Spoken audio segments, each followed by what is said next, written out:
วัสดีครับผมพี่ MCTH นะครับตอนนี้คุณก็อยู่ในห้องคอมของผมเอง You better hold your head up to the sky. I'm gonna roll with you till the day I die.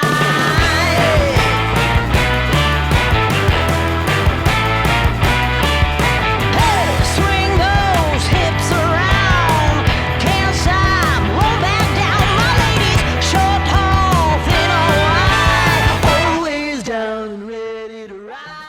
เป็นยังไงกันบ้างครับกับคอมของผมนะครับผมนี่ดูเลยครับผมนี่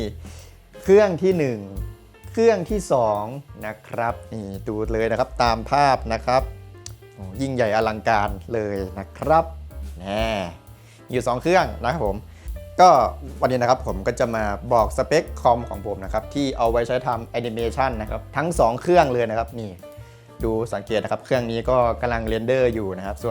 วนเครื่องนี้ก็ไม่ได้ทำอะไรนะครับก็เปิดโชว์ไว้เฉยๆนะครับเดี๋ยวเราก็จะมาบอกสเปคเครื่องกันเลยนะครับว่าคอมเครื่องนี้ใช้สเปคอะไรหรือว่าคอมเครื่องนั้นใช้สเปคอะไรบ้างนะครับเดี๋ยวเราก็จะมาเริ่มกันเลยนะครับจากเครื่องตัวนี้นะครับเครื่องทางขวามือของท่านผู้ชมนะครับไปดูเลยนะครับว่าสเปคมีอะไรกันบ้างนะครับก็มาแล้วนะครับก็เครื่องตัวนี้นะครับที่อยู่ข้างหลังผมนี้ก็มีไว้สำหรับทำเรนเดอร์แอนิเมชันคลิปสั้นๆประมาณ 3-4 นาทีนะครับหรือว่าจะไว้ทำเรนเดอร์สำรองอะไรประมาณนี้นะครับสเปคเครื่องนี้นะครับอย่างแรกเลยนะครับ CPU นะครับ CPU ก็จะเป็น AMD Ryzen Threadripper 3990X 64 Core 128 Thread นะครับ CPU ตัวนี้เคยเป็นอดีตที่แรงสุดในโลกนับปี 2019 นะครับแต่ตอนนี้ก็ตกบัลลังก์ไปแล้วนะครับแต่ว่ามันก็ยังใช้งานได้แล้วก็ยังแรงด้วยนะครับผมเมนบอร์ดนะครับผมเมนบอร์ดเป็นของ ASUS Prime TIX 40 Pro S นะครับก็เป็นบอร์ดตัวล่างสุดของ ASUS นะครับสำหรับตัวซีรีส์ Prime นะครับก็ใส่กับ 64 Core ได้นี่ก็ถือว่าสุดยอดเลยนะครับใช้งานได้ปกตินะครับแรมนะครับแรมเป็นของ Kingston HyperX Predator RGB นะครับ16 g b บัต3002มีอยู่ 4 ตัวนะครับก็จะเป็นแรม64 g b การ์ดจอนะครับการ์ดจอตัวนี้ก็จะเป็น ASUS TUF Gaming RTX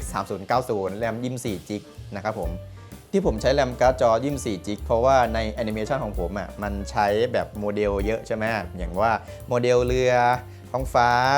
โมเดลนั่นนู่นนี่หรือจำนวนโพลีกอนรวมถึงน้ำทะเลหรืออะไรก็ตามที่มันอยู่ในฉากนั้นนะครับรวมทุกโมเดลทุกอย่างมันจะใช้แรมการ์ดเยอะมากนะครับดูจากภาพที่ผมให้นะครับนี่แรม24 g b นะครับล่อไปสักขนาดนี้ถ้าเกิดเป็นการ์ดที่แบบแรมไม่พอเนี่ยมันก็จะเกิดอาการจอฟ้านะครับแล้วมันจะขึ้นโค้ดคำว่า Video Memory Management นะครับก็คือหมายความว่าแรมการ์ดจอไม่พอใช้งานสำหรับการทำฉากนี้นะครับก็นั่นแหละผมต้องการแบบแรมเยอะๆเพื่อที่จะให้แบบว่าใส่โมเดลให้ได้เยอะๆให้แบบฉากนั้นเนี่ยมันสมบูรณ์แบบมากที่สุดนะครับSSD นะครับ SSD ก็จะเป็นของ Hixemi Future นะครับก็มีอยู่2ตัวนะก็จะเป็นตัว500 g b 1ตัวแล้วก็เป็นตัว2 TB 1ตัวนะครับเป็น NVMe Gen 4นะครับสำหรับเครื่องนี้นะครับเพราะว่าผมต้องการค่า read write หรือว่าความเร็วสูงเนี่ยในการตัดต่อเพื่อที่แบบลื่นไหลมากขึ้นนะครับแบบว่าเวลาเราลากไทม์ไลน์เพย์แบ็กอะไรเงี้ยแบบปื๊ดอะไรอย่างเงี้ยคลิปมันก็จะไม่กระตุกนะครับผมนะฮาร์ดดิสก์นะครับสำหรับเครื่องนี้มันก็อยู่ข้างในนะผมก็อาจจะถ่ายให้ดูไม่ได้ก็เป็น WD-BLU 1 TB นะครับ Power Supply นะครับก็จะเป็นของ Thermaltake นะครับ Thermaltake GF 850 วัตต์80 วัตต์ Go นะครับ Heatsink Heatsink ตัวนี้นะครับตัวพัดลมสีขาว2ตัวนี้สวยงามมากเลยนะครับอันนี้ก็เป็นซิงค์ตานกฮูกน็อกทัวร์นะครับผม NH-U14 TRC แล้วก็ SP3 ก็หมายความว่า Heatsink ตัวนี้นะครับมีไว้สำหรับของ CPU Threadripper เท่านั้นนะครับส่วนเคสตัวนี้นะครับก็จะเป็นเคสธรรมดาเลยก็เป็น Cooler Master นะครับ MB511 นะครับก็จะเป็นเคส ATX ทั่วไปนะครับก็ไม่ได้มีอะไรหวือหวามากมายนะครับ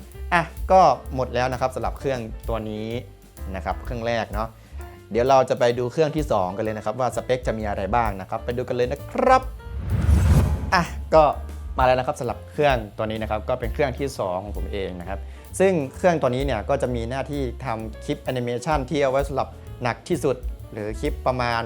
8-10 นาทีนะครับหรือว่าเป็นเครื่องที่แบบเอาไว้ทำแบบเรนเดอร์ทั้งวันทั้งคืน 24/7 อะไรอย่างเงี้ยสเปคตัวนี้นะครับอันดับแรกเลย CPU นะครับ CPU เป็น AMD Ryzen Threadripper 7980X 64 Core 128 Thread นะครับก็คอกระเทรดเท่ากับตัวซีรีส์ 3000 ก็คือตัว 3990X นะครับ ตัว 3990X นะครับก็จะอยู่ในสถาปัตยกรรม Zen 2 นะ ส่วน 7980X อยู่ในสถาปัตยกรรม Zen 4 ซึ่งหมายความว่าสถาปัตยกรรมต่างกันไอตัวนี้ก็ต้องแรงกว่าเจ้าตัว Zen 2 นะครับซึ่งต่างกันอยู่2เจนด้วยกันนะครับเมนบอร์ดนะครับเมนบอร์ดเป็นของ ASUS นะครับ ASUS Pro WS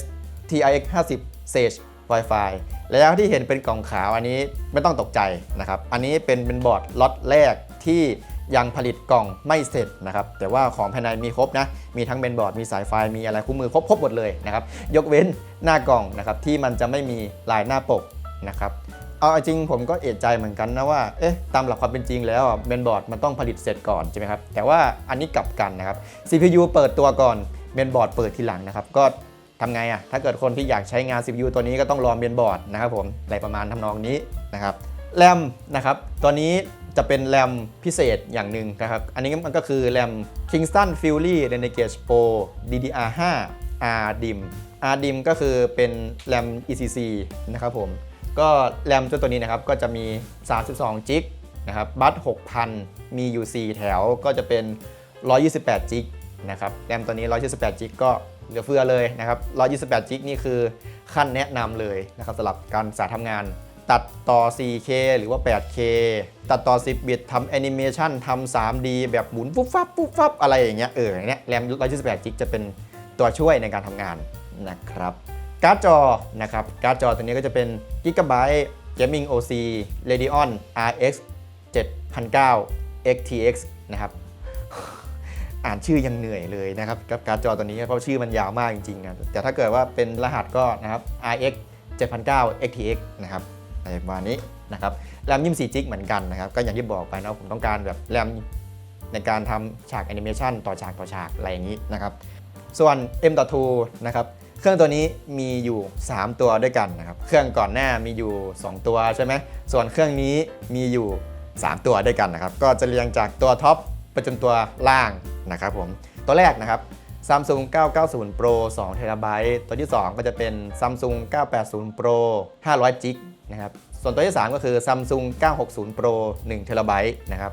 แน่นอนครับผมต้องการนั่นแหละ M2 เยอะโยกไฟล์เข้ามาตัดต่ออะไรเงี้ยให้มันแบบลื่นไหลมากที่สุดนะครับ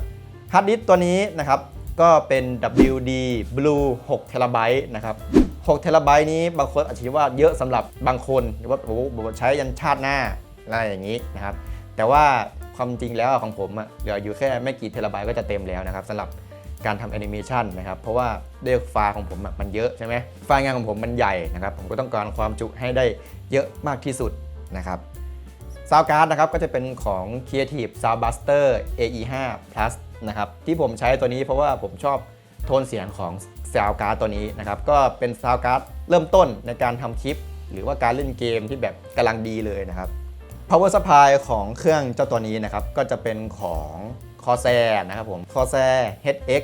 1200 วัตต์80 พัทแพทินัมนะครับผม Power Supply นะครับเหลือดีกว่าขาดนะครับผมเพราะยังไงเครื่องนี้มันก็กินไฟเหลือแหลกอยู่แล้วแหละนะครับผมนะ CPU render ทีต่อครั้งก็350 วัตต์แล้วนะครับยังไม่รวมการ์ดจออีกหรือว่ายังไม่รวมส่วนต่างๆของเครื่องแล้วก็ส่วนที่ต้องแบ่งให้กับจอ2จออีกนะครับผมนะชุดน้ำตัวนี้นะครับเป็นชุดน้ำของ Thermaltake นะครับก็จะเป็น Tall Liquid 360 ARGB นะครับไอตัวนี้เป็นชุดน้ำของเฉพาะ Telipper นะครับแล้วก็แน่นอนครับชุดน้ำตัวนี้สามารถใส่กับ Telipper ได้ทุกชนิดเลยนะครับ Telipper 1,000 2,000 3,000 5,000 7,000 รับได้เยอะมากเลยนะครับเพราะว่าไอตัวบล็อกน้ำหน้าสัมผัสของ CPU เนี่ยมันอันเบอร์เริ่มเลยนะครับมันครอบคลุมทั้งหน้าสัมผัส CPU แน่นอนเพื่อการระบายความร้อนที่ดีที่สุดนะครับผมอันนี้ก็จะเป็นพัดลมแบบ push and pull นะครับผมก็ดูดลมจากหน้าเคสใช่ไหมแล้วก็เป่าออกด้านหลังโดยมีพัดลมด้านหลังเป็นตัวช่วยในการดึงลมออกนะครับส่วนด้านบนก็เป็นพัดลมดูดความร้อนออกจากบนเคสแล้วก็ข้างหลังก็มีพัดลมดูดความร้อนออกเหมือนกันนะครับก็นั่นแหละระบายความร้อนให้ได้มากที่สุดนะครับข้างในร้อนช่างมันนะครับ CPU ต้องเย็นไว้ก่อนนะอะไรอย่างนี้เคสนะครับผมเคสตัวนี้ก็เป็น ASUS TUF GT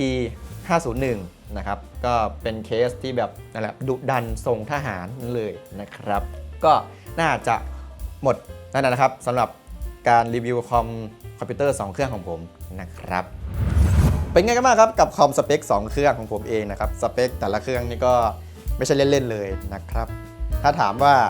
คอม2เครื่องเนี้ยที่มีทั้งหมดเนี่ยผมเอาไว้เล่นเกมหรือเปล่านะครับผมก็บอกว่าไม่เล่นเลยนะครับก็จะเอาไว้ทำแอนิเมชัน Minecraft ล้วนๆเลยนะครับถ้าชอบก็อย่าลืมกดไลค์กด Subscribe กดแชร์นะครับผมจะได้เป็นกำลังใจให้ผมในการทำคลิปต่อไปนะครับไว้คลิปหน้านะครับผมก็จะมาอธิบายว่าทำไมผมถึงต้องใช้สเปคคอมที่แบบอะไรอย่างเงี้ยนะครับผมไว้คลิปหน้ามาเจอกันนะครับสำหรับวันนี้ผมขอลาไปก่อนนะครับสวัสดีครับบ๊ายบายไว้เจอกันใหม่ครับ